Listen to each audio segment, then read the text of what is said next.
이건창우의 자자 발이. 안녕하세요, 이건입니다. 네, 자고입니다. 네, 오늘은요 그 강제징용 이 대상과 관련해 가지고 예.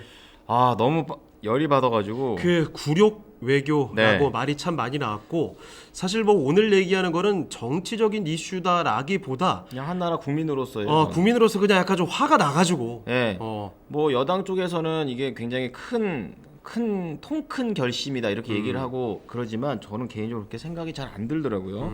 자, 간단하게만 보면은 이제 대법원 판결, 그러니까 우리나라 대법원의 판결을 이제 무시하고 그대로 진행을 해버린 거예요. 그 판결이 사실 강제징용 피해자들에게 네. 일본 기업이 손해배상 하라라고 워낙 유명하게 나온 얘기가 있지 않습니까? 그리고 실제로 지금 이거 하는 거에 대해서 외교적으로도 얘기를 많이 하는데, 그럼 그렇게 그렇죠. 일본이랑 받을 게 많냐 이렇게 얘기하는데 또 그렇지도 않다고 해요. 그래서 또 이해가 안 가고 지금 여당에서 말하는 윤 대통령의 대승적인 결단이다. 저는 대승이라는 단어를 이렇게 좀 안 좋게 사용한다고 생각하고 있고요. 네. 반대로 야당에서는 굴욕적인 외교다. 네. 이렇게 지금 싸우고 있는 흐름이라서 저희들의 생각은 어떤지 좀 말씀을 드리겠습니다. 네. 자, 첫 번째로 이 강제징용 요게 뭔지부터 설명을 드릴게요. 네네. 일제시대 때 노동력의 보충을 위해서 일본 네. 쪽에서 강제로 조선인을 강제 노역에 동원한 겁니다. 이게 엄청나게 많이 동원이 됐죠. 6년 동안 113만에서 146만 명 최대. 정도가 동원이 됐어요. 근데 일본에서 또 얘기가 또 다르죠. 수치 자체가 좀 다르게 나타날 수 있죠. 네. 66만 명을 동원했다. 그러니까 절반 이하. 그렇죠. 꽤 갭이 좀 많이 벌어집니다. 네. 그리고 배상은 현재까지 없다라는 점. 자, 그리고 협상 관련해서 우리 정부의 입장을 좀 설명을 드릴게요. 이렇게 이야기합니다. 향후에 양국 분위기가 좋아질 거다. 그러니까 이번 협상 좋다. 이렇게 판단을 좀 내리고 있는 거고. 근데 뭔가 이렇게 손에 쥐어지는 거는 큰 게 없잖아요. 그렇죠. 그런 그냥 상황이고. 뭐 갈등 해결됐다. 다행이네. 이렇게 평가를 하고 있는 것 같고. 네. 강제징용에 대해서는 일본 기업의 구상권 청구를 안 할 것이라고 했습니다. 요게 대법원 판결과 좀 배치되는 내용이라는 거죠. 그러니까 우리나라는 민주주의 국가잖아요. 그러면은 법치 국가이기 때문에 법을 존중해야 된다고 저는 배웠었는데 그런 부분에서 대법원이면 우리나라의 최종 법원입니다. 거기 판결을 대통령이 무시했다. 이거는 진짜 굉장히 좋게 말하면 이례적이고 나쁘게 얘기하면 제정신인가? 약간 이런 생각까지도 듭니다. 그런데 그 대법원의 판례, 이 판결에 대해서 국민들이 굉장히 또 이 얘기를 존중을 했고 그랬기 때문에 일본과의 마찰이 있었을 때 우리 싸우자라고 얘기했던 거 아니겠습니까? 그렇습니다. 그런데 이런 그 흐름에 대해서 이 대통령이 아예 좀 반대가 되는 행동을 했다는 건 좀 아쉽다라는 생각도 들어요. 그렇습니다. 우선 우리나라에서는 이제 외교부 기준으로 좀 봤는데요. 박진 외교부 장관이 질의 때 이렇게 얘기했어요. 피해자가 요구하고 있는, 그러니까 우리나라 사죄와 보상을 최대한 존중하면서 한일 외교를 풀자는 기본적인 방향이다 이렇게 얘기를 하고 있는데, 좀 개인적으로 최대한 존중해야 된다. 네. 최대한이라는 단어가 좀 맞나라는 생각이 들어요. 그렇죠. 무조건 아닙니까? 개인적으로. 그리고 저는 개인적으로는 최대한 존중? 최소 존중이라도 있었습니까? 그러니까 지금 존중한 게 있나요? 그 피해자분들을 만나서 뭐 얘기하고 있다고 하는데 피해자들은 그거에 대해서 아직까지 납득을 안 하시는 분들이 더 압도적으로 많은 상황이에요. 그렇죠. 근데 그냥 진행을 해버린 거라고요. 근데 여기에서 무슨 최대한 존중을 하는지 이 뭔가 순서가 표현 하나가 사실 굉장히 중요한 건데 이거 약간 네. 좀 어거지로 뭐 이야기를 끼워 맞춘 게 아닌가라는 생각도 좀 들고요. 그러니까 자기 사람이 아니라고 이렇게 생각하는 건지 좀 그렇게 생각이 들고요. 그리고 대통령실 쪽에서는 통 큰 대통령의 결단이었다. 그리고 미래를 위한 선택이었다.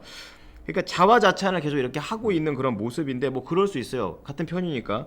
근데 지지율은 계속 하락한단 말이죠. 이게 네. 앞서 제가 말한 그런 겁니다. 그 정부 입장에서는 외교로 뭔가 하나 얻어갈 수 있으면 흔적은 남잖아요. 그렇죠. 근데 문제는 뭐냐면 국민들의 이 좌절감과 굴욕감, 이거는 지금 아예 배제해버린 거라고요, 이게. 그러니까 이게 뭔가 실익을 얻기 위해서 언제까지 니들이 감정에만 그렇게 쏠릴 것이냐 이렇게 얘기를 했다고도 하는데, 감정이라고만 표현을 너무 낮게 하는 게 아니라 이건 한 역사의 인식인 거고 일본하고 한국은 그 이후로 계속 대치하면서 살아왔었는데 그거를 경제적으로 잘 살기 위해서가 먼저가 돼가지고 이렇게 무시가 되는 듯한 느낌을 받는 건 아니라고 저는 생각을 합니다. 그렇죠. 역사 인식 이런 것들이 뭐 해결이 되지 않은 상태에서 이렇게 지내가 버린다? 뭐 역사 교육 왜 합니까 그러면? 네, 그러니까 이런 내용에 대해서도 일본에서도 강제징용에 대한 얘기를 했었는데 네. 바로 나와요. 일본 내 여야를 막론하고 모두 다 진심으로 놀랐다라고 얘기를 합니다. 그렇죠. 사실 그 일본에서 굉장히 강경한 입장을 지금까지 내세워 왔었죠. 네네. 대립각을 제대로 세웠었는데 그래서 한국이 야 너네 해결책 가져와라 했더니 진짜로 가져왔네요. 우리가 왜 가져가냐고. 일본이 이게 지금 얼마나 반가웠던지 예. 일본 언론 중에 데일리 신초 정말 극우성향 매체가 있어요. 그렇답니다. 여기서도 윤 대통령을 제대로 환영하지 못했다 하면서 일본 내각을 비판합니다. 이게 무슨 얘기예요? 우리 윤 대통령, 우리 윤 통령 이렇게 잘했는데 왜 환영 제대로 못해줬어? 극우에서 네, 극우에서 이런 얘기를 한다고 합니다. 진짜. 자 그리고 일본 외무상 쪽에서 윤 대통령이 이번에 가고 나서 이런 얘기했대요. 강제동원 없었다고. 참네. 아니 이렇게 뒤통수를 치나? 아니 그런데 거기에 대해서 뭐 박진 외교부 장관이 항의를 했다 뭐 이런 얘기를 하는데 이게 항의했다 정도로 그냥 넘어갈 일입니까? 그리고 아니, 국민이 몰라요. 항의를 했는지에 대해서 그러면 뭐 조선일보나 잘 아는 그런 언론사들한테 뿌려가지고 알려주든가 항의를 자기만 한지만 알아. 외교부 몇몇 직원들만. 그럼 그게 무슨 소용입니까? 그러니까 지금 철저하게 흐름이 국민들의 생각을 거의 뭐 무시하고 지금 진행이 되고 있다 이런 겁니다. 네. 자 그래서 일본 정계에서 이런 요구를 받아들이는 것 자체가 참 아쉽고요. 일본의 그런 생각이 그렇게 중요한가? 이게 일본을 왜 이렇게 일본한테 잘해주는지 저는 당최 이해가 안 가고 뭐 일각에서는 예. 이미 뭐 받은 거 있지 않냐 뭐 이런 얘기까지 나올 정도니까 뭐 그렇다는 사실이 아니고요. 그러니까 뭐 그 정도로 왜 이렇게까지 했을까라는 의문점들이 좀 남습니다. 국익이라 하자. 제가 배웠을 때 외교의 기초는 give and take입니다. 그렇죠. 이거는 뭐 정으로 왔다 가는 감정적인 문제가 아니에요.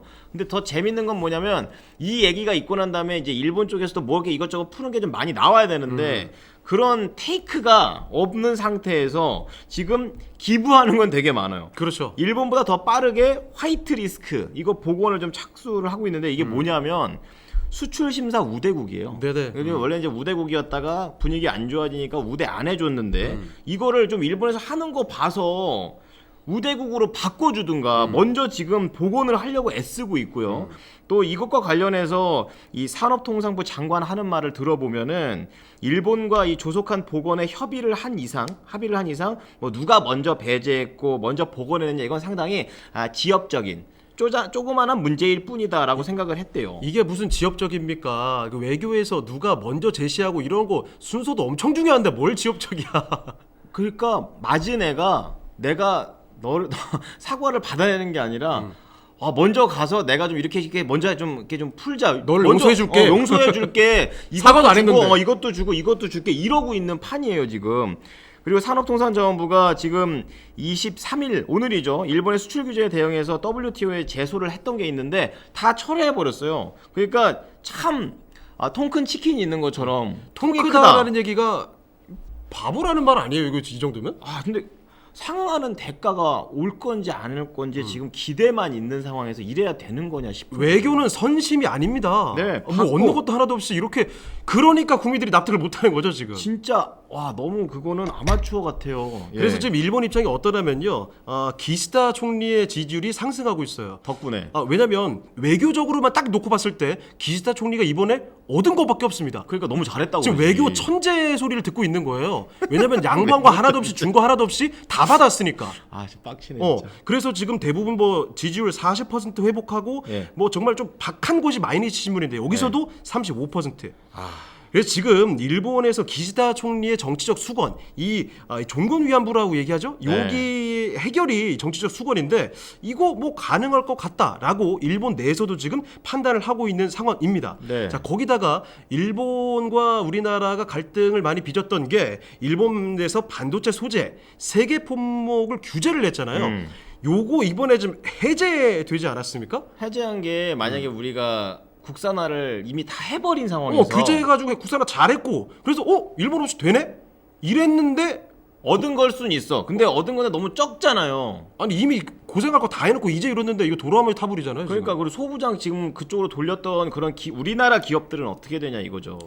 지금. 여러모로 골치 아프다. 예. 자 결론 좀 내려볼게요. 네. 사실 그 학부 때 배웠던 것들이 좀 생각이 납니다. 사실 뭐 저희 정치 외교를 뭐 부전공을 하기도 했는데 뭐 역사적인 해결 없이 외교, 안보, 경제 이게 정당성이 있을까요?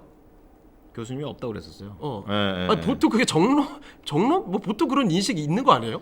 아니 역사적인 인식, 역사적인 문제가 이렇게 간단히 해결될 거면 네. 지금까지 왜 난리를 펴왔어? 지금까지 해결이 안 된 데는 이유가 있는 거예요. 정부 혼자 맘대로 생각해서 이거를 독단적으로 판단할 거면 역사 교육이고 나발이고 왜 있습니까 도대체? 그래. 거기다가 지금 위안부 피해자 이용수 할머니도 이런 얘기를 합니다. 네. 대구에 찾아와서 역사 문제 해결하겠다 라면서 손가락 걸고 복사도 하고 사인도 하지 않았냐 이런 얘기까지 하는데 그때는 그때고 지금은 지금일까요? 네. 서로 해결의 의미가 달랐나 봐요. 네. 피해자분들이 남이 아니고 대통령 아니십니까? 우리 국민이면은 당연히 자기 사람이라고도 볼 수 있는 거 아니겠습니까? 당연히. 그렇다면 그런 사람들이 내 사람이라고 생각하고 이번 일을 좀 더 다시 한번 처리를 해주셨으면 좋겠습니다. 다시 처리 안 될 것 같은데? 그냥 그렇다고. 안 될 것 같은데. 이거 되돌릴 수 있나요? 진짜 너무 안타깝습니다. 네, 오늘 얘기는 여기까지.